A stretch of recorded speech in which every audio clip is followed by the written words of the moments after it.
하늘에 계신 우리 아버지, 아버지의 이름을 거룩하게 하시며 아버지의 나라가 오게 하시며 아버지의 뜻이 하늘에서와 같이 땅에서도 이루어지게 하소서. 오늘 우리에게 일용할 양식을 주시고 우리가 우리에게 잘못한 사람을 용서하여 준 것 같이 우리 죄를 용서하여 주시고 우리를 시험에 빠지지 않게 하시고 악에서 구하소서. 나라와 권능과 영광이 영원히 아버지의 것입니다. 아멘.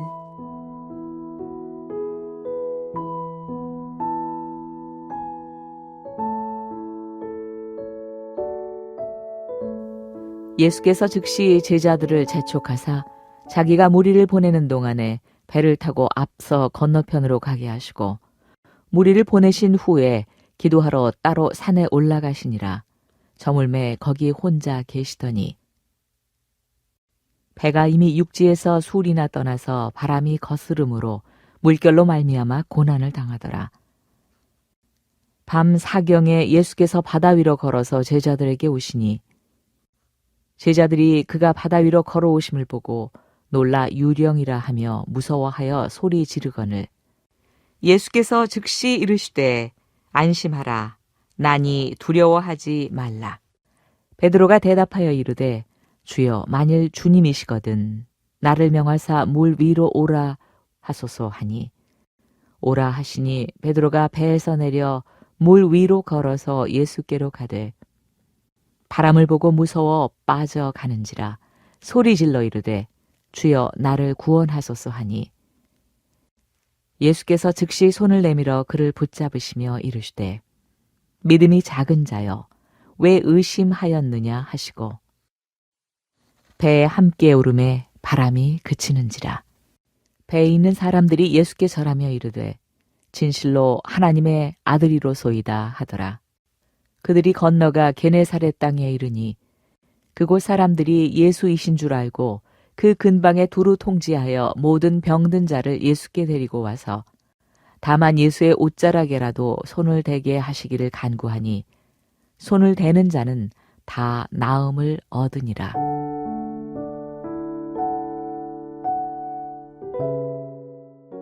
여러분, 오늘 본문은 오병이어의 기적 직후에 일어난 사건을 기록하고 있습니다. 제자들은 주님의 말씀에 순종하여 배를 타고 호수 건너편으로 향했지만 그들이 마주한 것은 평온한 바다가 아니라 배를 뒤흔드는 거센 풍랑이었습니다. 우리 인생도 이와 같습니다. 주님의 뜻대로 살려고 애쓰지만 때로는 감당하기 힘든 고난의 파도가 우리의 삶을 덮칠 때가 있습니다. 밤새도록 노를 저어도 제자리인 것 같고 주님은 보이지 않는 것 같은 막막한 인생의 밤을 우리는 지납니다. 오늘 본문은 바로 그런 순간, 가장 어둡고 절망적인 시간에 우리를 찾아오시는 예수님을 소개합니다. 삶을 뒤흔드는 풍랑 한복판에서 우리가 끝까지 믿고 의지해야 할 예수님은 과연 어떤 분인가? 오늘은 본문 말씀을 통해 인생의 폭풍 속에서 우리가 반드시 붙들어야 할 주님의 모습에 대해 함께 나누고자 합니다. 우리가 고난 중에도 반드시 기억해야 할 것은 주님은 결코 우리를 잊지 않으신다는 사실입니다. 본문 23절을 보면 예수님은 홀로 산에 올라가 기도하고 계셨습니다.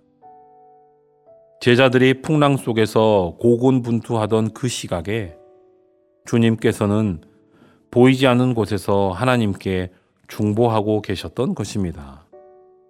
그리고 가장 어두운 시간인 밤 사경에 주님은 풍랑을 뚫고 바다 위를 걸어 제자들에게 다가오십니다. 두려워 떨고 있는 그들에게 주님은 말씀하십니다. 안심하라. 나니 두려워하지 말라. 여러분, 우리의 삶에 예기치 않은 풍랑이 찾아와 주님이 멀리 느껴질 때가 있습니다. 하지만 보이지 않는 그 시간에도 주님은 산 위에서 우리를 위해 기도하고 계시며 우리가 가장 지쳐 있을 때 폭풍을 밟고 우리를 찾아오십니다. 주님의 나니라는 선포는 내가 여기 있으니 걱정하지 말라는 약속입니다. 삶을 뒤흔드는 파도 속에서도 주님이 이미 나를 향해 오고 계심을 믿고 다시 일어서는 성도들이 되시기를 바랍니다. 두 번째로 우리는 실패와 의심 속에서도 우리를 포기하지 않으시는 주님을 의지해야 합니다. 바다 위를 걸어오시는 주님을 보고 베드로는 용기 있게 물 위로 뛰어내립니다. 처음에는 주님을 바라보며 물 위를 걸었습니다. 그러나 거세지는 바람과 파도를 보는 순간 그의 시선은 주님에게서 상황으로 옮겨졌고 결국 두려움 속에 물에 빠지고 맙니다. 그때 베드로는 짧게 외칩니다. 주여, 나를 구원하소서.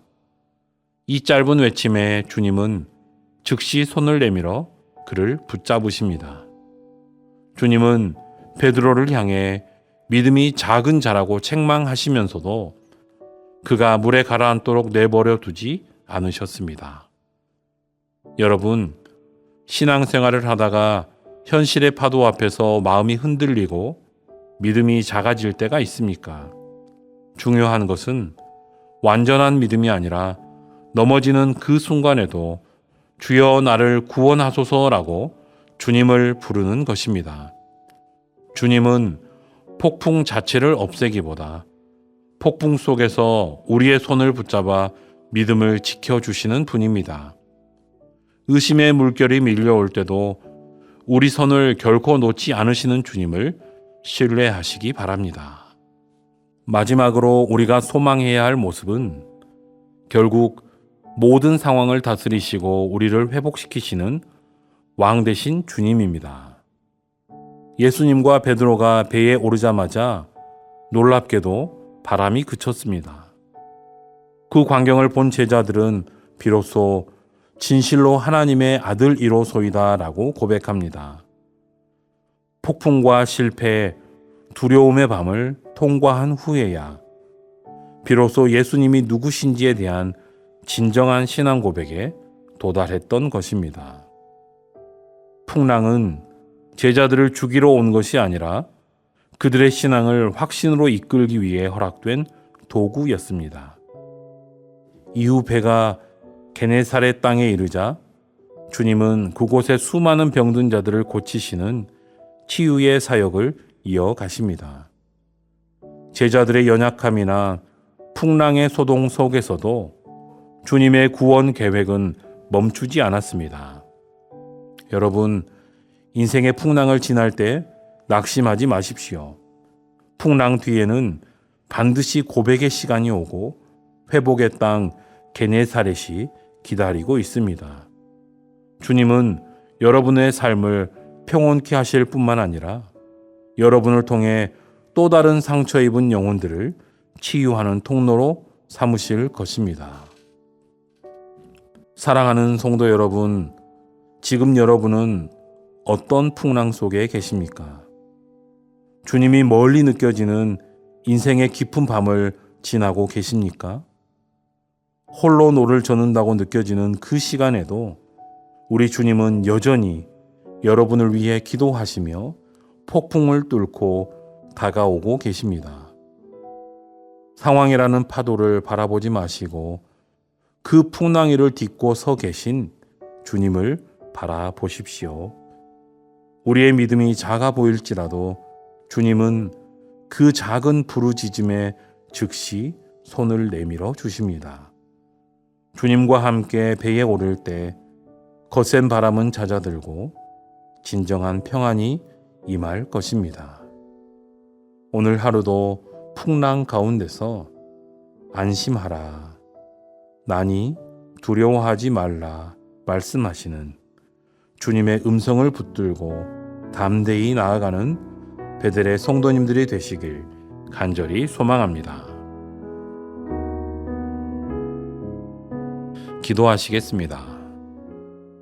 하나님, 인생의 거센 풍랑 속에서 방향을 잃고 헤매는 우리를 위해 친히 바다 위를 걸어 찾아오시는 주님의 은혜를 찬양합니다. 오늘도 말씀 앞에 선 저희들이 인생의 밤 사경에 들려오는 주님의 세밀한 음성을 듣게 하여 주옵소서. 우리는 풍랑이 닥치면 주님이 보이지 않는다고, 주님이 나를 잊으셨다고 원망할 때가 많았습니다. 그러나 제자들이 밤새 괴로이 노를 저을 때 주님은 산 위에서 그들을 위해 기도하셨고 또한 그들을 위해 중보하셨음을 오늘 말씀을 통해 깨닫습니다. 주님, 우리가 고난의 한복판을 지날 때에도 나를 향한 주님의 중보는 멈추지 않는다는 사실을 믿게 하여 주옵소서. 가장 어두운 순간에 풍랑을 뚫고 찾아오시는 주님을 신뢰하며 안심하라 하시는 주님의 평강을 누릴 수 있도록 주님 저희들에게 찾아와 주옵소서.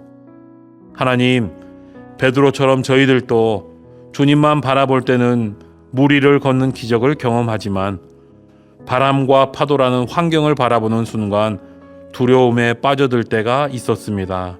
주님, 저희들의 연약한 믿음을 긍휼히 여겨 주옵소서.